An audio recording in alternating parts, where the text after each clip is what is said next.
بسم اللہ الرحمن الرحیم۔ حضرت عبداللہ بن حذافہ سہمی رضی اللہ تعالی عنہ کسریٰ کے دربار میں جب نبی علیہ الصلوۃ والسلام کا دیا ہوا خط پیش کرتے ہیں، وہ خط کسریٰ کے سامنے پڑھا جاتا ہے۔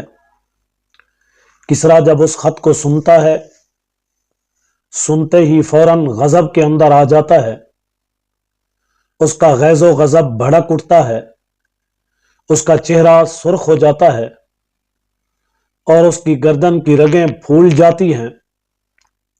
وجہ اس کی یہ ہے کہ رسول اللہ صلی اللہ علیہ وسلم نے خط کا آغاز اپنے نام سے فرمایا تھا اور یہ بات اسے پسند نہ آئی۔ اس نے ترجمان کے ہاتھ سے خط کو پکڑ لیا اور یہ جانے بغیر کہ اس کے بعد اس میں کیا لکھا ہوا ہے، اس خط کے ٹکڑے ٹکڑے کر دیے اور اس کے بعد چیخنے اور چلانے لگا اور کہنے لگا کہ میرا غلام ہو کر یہ جرت کیسے کرتا ہے کہ مجھے اس طرح مخاطب کرے۔ میں شہنشاہوں کا شہنشاہ، بادشاہوں کا بادشاہ، وہ میری رعایا میں سے، میرے غلاموں میں سے، میرے ایک ادنا اور عام سے شہری اس شہنشاہ کو اس انداز سے مخاطب کریں۔ پھر اس نے حضرت عبداللہ بن حذافہ سہمی رضی اللہ تعالی عنہ سے مخاطب ہو کر حکم دیا کہ فوراً انہیں دربار سے باہر نکال دیا جائے۔ چنانچہ وہاں سے حضرت عبداللہ بن حذافہ سہمی رضی اللہ تعالی عنہ کو زبردستی نکال دیا گیا۔ حضرت عبداللہ بن حذافہ سہمی نے دربار سے نکلتے ہی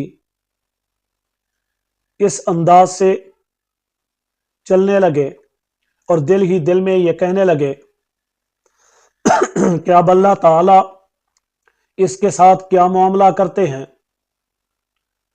اب اللہ تعالی میرے بارے میں کیا فیصلہ کرنے والے ہیں۔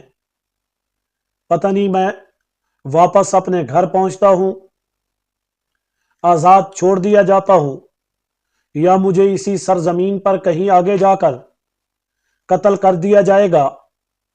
وجہ اس کی یہ تھی کہ سفارتکار جو سفیر ہوا کرتا، اس دور میں اس کا احترام تھا، اسے بادشاہ کے دربار میں اس شہر میں قتل نہیں کیا جاتا تھا، چاہے وہ کتنا بڑا ہی دشمن کیوں نہ ہو۔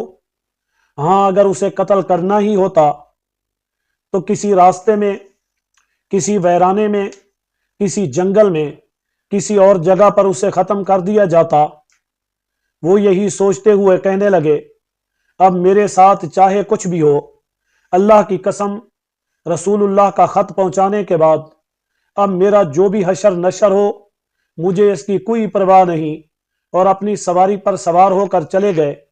ادھر جب کسریٰ کا غصہ جاتا رہا، اس نے حضرت عبداللہ بن حذافہ سہمی رضی اللہ تعالی عنہ کو دوبارہ اپنے سامنے پیش کیے جانے کا حکم دیا، لیکن وہ نہیں ملے۔ اس کے آدمیوں نے انہیں بہت تلاش کیا، ان کا کوئی پتہ نہ چلا، یہاں تک کہ ان لوگوں نے جزیرہ عرب تک جانے والے تمام راستوں کی چھان بین کی، مگر ان کے ہاتھ سے حضرت عبداللہ بن حذافہ سہمی رضی اللہ تعالی عنہ نکل چکے تھے۔ جب حضرت عبداللہ ابن حذافہ دربار نبوی کے اندر پہنچے، حضور علیہ الصلوۃ والسلام کے سامنے آئے، کسریٰ کے ساتھ پیش آنے والے واقعے کو مکمل تفصیل کے ساتھ سنایا۔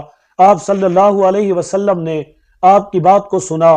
حضرت عبداللہ بن حذافہ سہمی کہنے لگے کہ اس نے آپ کے خط کو پھاڑ دیا اور اسی انداز میں اس نے بے ادبی کی، بد تعظیمی کی۔ آپ صلی اللہ علیہ وسلم نے تسلی کے ساتھ آپ کی بات کو سنا اور پوری بات سننے کے بعد، پوری کارگزاری کے بعد آپ نے ایک ہی جملہ فرمایا، مزق اللہ ملکہ، اللہ تعالیٰ اس کی سلطنت کے ٹکڑے ٹکڑے کر دے۔